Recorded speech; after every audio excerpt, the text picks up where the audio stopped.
Hey, welcome into Beyond the X's and O's. This is our kickoff to this podcast, and I'm here with our first guest of the season, Coach Chris Nelson, the Bethel's women's head coach, and you can follow him there at Coach Nelson BU on his Twitter and Instagram and all those social media things. Coach, thanks for taking the time today. You're on a road trip, but thanks for taking the time today to come in and talk about your program. You betcha, man. Appreciate you having me.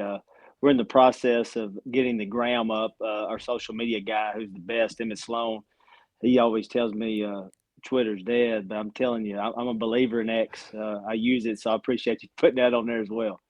Hey, not a problem, Coach. Talk about your program right now. You guys are having some success at Bethel University, and you've had a lot of success over the years. But this year, kind of another special year for the Lady Wildcats program. Just talk about what got you to this point into the year. Yeah, we've been here 20 years and have many great teams, but for some reason, it feels like this one hits different. It gets a lot of attention, as they should, and I think the reason being, obviously, is just we don't just have talented players and people, but they're all local. Majority of them are local, if not all of them. So that's been the secret. Getting the Hart sisters from Gibson County has been just paid dividends. Proofs in the pudding with them winning with Coach Wilkins and state championships and missed basketballs or nominations there.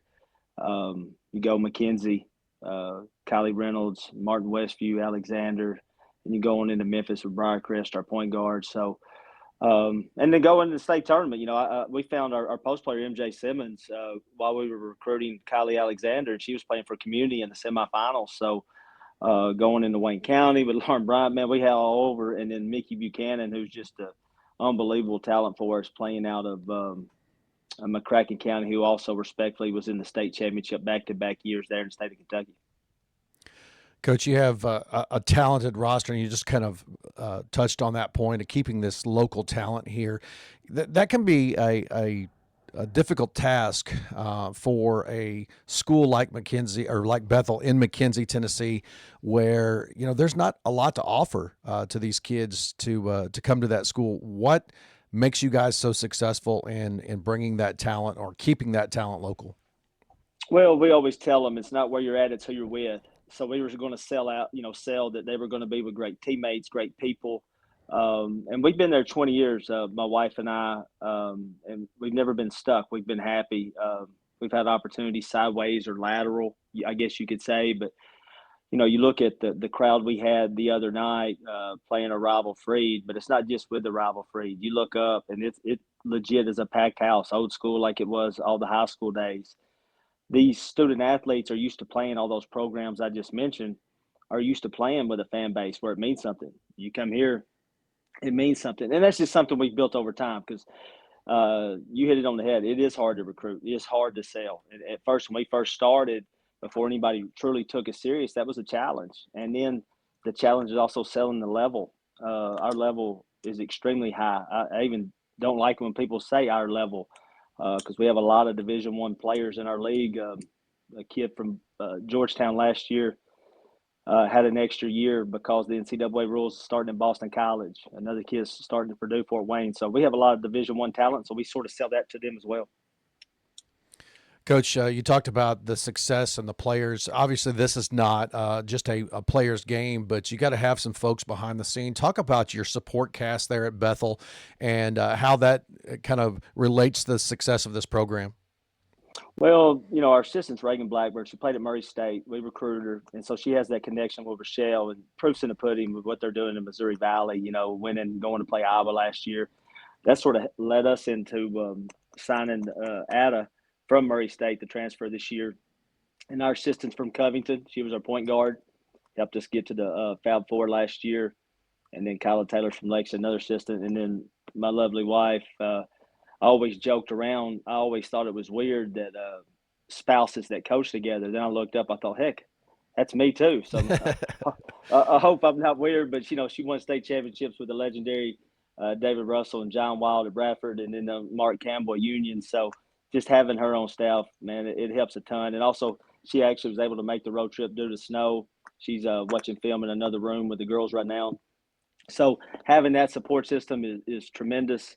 And like I said, our community, and I know people are paying attention via social media, but you look up, all these great high school coaches are coming to our games as well.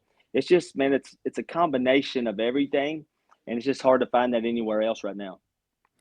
Coach, you talked about that winning success, and you guys really have put up some big numbers this year. Kind of talk about what leads to this offensive onslaught that you guys are putting up this year against teams like Georgetown and Campbellsville, Lindsey Wilson. You guys are putting up 80 points plus a game, then you talked about the players like the Hart sisters that are out there.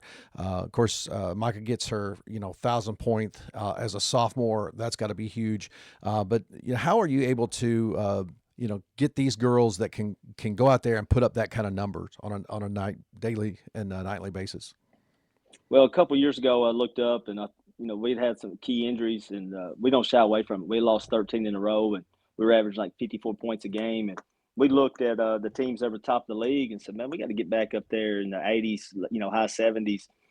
And just I was coming back from Kansas City, visiting JUCO, went straight to the state tournament, watched Micah, left, went straight to Kentucky the next day to the regional tournament, watched Mickey Buchanan for McCracken. So the secret is players, and it's they're big time players and people. So you mentioned the Hart sisters. When your best players in the Buchanan as well don't have an ego, your teammates respect them. They share it. I don't have to deal with. I really mean that. I don't have to deal with any of the side jealousy because they all respect each other, the way they carry themselves, and it's sort of a three-headed monster when it comes to scoring because Micah can just go get a bucket. I knew who that kid was in sixth grade.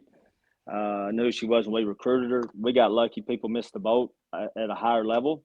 And she loves playing with her sister. She loves playing with good teammates. And she can just get it on the block. She can get it at the elbow.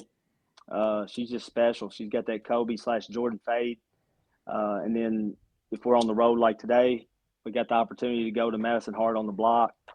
And then Mickey Buchanan, who's just a dynamic jump shooter. And they all run the floor extremely well. But our point guard is the one that gets it out and go. Man, she's so fast. The one from Briarcrest, Hallie Turner. But just a three-headed monster. You go back to the Celtics when they had Ray Allen, Paul Pierce, and our kids don't even know who that is, Kevin Garnett. They had a three-headed monster, and I felt like that's sort of what we have. We have different dimensions to score the basketball. Yeah, on your roster, Madison is the only senior that I see. So these young players coming back, a lot of sophomores and freshmen on the roster. So, talk to us just a little bit about how the nil dynamic is playing into a program like Bethel's, where you rely on so much the history and the local talent to stay local. But when they come there and they do what they're doing and the points that they put up and the success that they're having, it's got to get the attention of some other programs to say, "Hey, can we bring these girls in?" And that obviously would hurt a program like Bethel. Yeah, I love that you asked that question because it is a topic. The climate's changing all the time. We're very open about that. At the end of last season, we spoke to those players, and those players, as soon as somebody reached out, they let me know. But they said, Coach, we're not going anywhere. We want to stay. And again, it comes back to their teammates. It comes back to them being local. I think that also shows respect to our coaching staff, the type of people they recruited. The only part that gets me with coaches, I'd just rather them reach out to me, not go to them because out of respect, I would do the same thing. But I think that just speaks high of the type of talent we have. But they reassure me, Coach, we're not going anywhere. We're staying. And at the same time, at this moment in the season, we don't address it. I say, hey, we'll address it after season. I know you're going to get posts. I know people are going to be coming after you. And we'll just attack that at the end of the year. But they're pretty, in a neat way, just simple kids that still love playing the game. When we're recruiting, I always ask kids, how much do you love playing? They say, I love it. I said, all right, well, I'm just telling you, you get to play here, get to where it means something. I see so many transfers this day and time where they don't have a true team. On the way back from Sioux City last year, I seen some Division One rosters that had 2 and 3 players returning. I thought, how is that a team? So we still put team up there, and I think they take pride in that.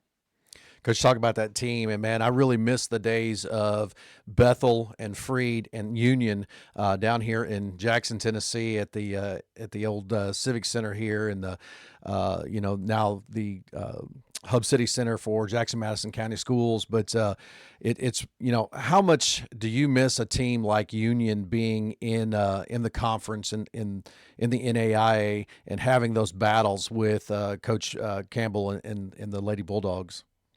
Oh, we do, and I think that's one cool thing you could say about us and Freed. That the other night's game was packed at our place, and we go to Freed Hardeman, we expect it to be packed as well. So you don't get that a lot of places. And then with Union, yeah, we missed that. The very first year I started coaching as the head coach was the first year we went into Trans South. I remember we were 17-13, and everybody thought it was just great, but just because we were in the newspaper and visible, so we missed that.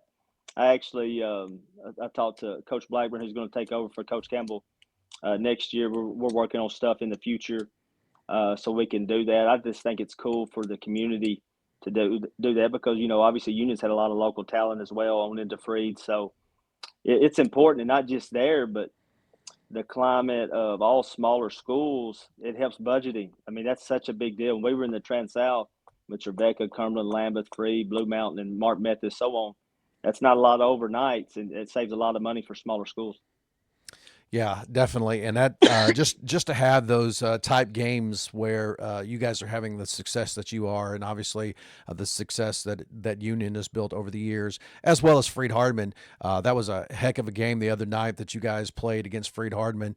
But you guys sit right now, according to your schedule, 21 games in, 19-2. What's the message to your team as you start to prepare for postseason play here? Just stay in the moment. I really do look forward to coaching them every day. That's not coach talk. When we lost that one game the other day to Freed, at the moment it feels like you lost five. But you have to see the big picture. We're not chasing anything we did last year. At the moment, we're just trying to be the best basketball team we could be. Again, it sort of sounds cliche, but our two biggest games will be tonight and Saturday here at Cumberland's Kentucky, who's 17-3 themselves, and in Georgetown, who has a great record. We'll go there Saturday. So our message to our team is just, hey, look, do what we do. Have fun. They have fun. I mean, I have fun coaching them. And just, our highs can't be too high and our lows can't be too low. We have to stay steady. And I think our group is mature enough to do that. Coach, appreciate you taking the time today to talk about your program, and we wish you much success with the rest of your season. And go Lady Wildcats. Yeah, man, I appreciate it. Like I said before we jumped on, I think what y'all are doing is wonderful. I've got to watch you guys Saturday morning, and just it used to really have that back in the day, and you're doing a great thing for West Tennessee sports. So y'all keep it up. Appreciate it so much, Coach. You guys have a great time. Be safe out there. Weather conditions, are you fighting that in Kentucky like we are here in Tennessee? Not as bad, man. But once we got from Paris to Dover into Clarksville, after Clarksville was fine, but there for a few minutes, man, it was rough, man. I thought we were going to have to get somebody to come pull us out there for a minute, but we got out. Well, Coach, we wish you again much success and safety on your return. Good luck with the road trip. Yes, sir, man. Appreciate it. Thank you.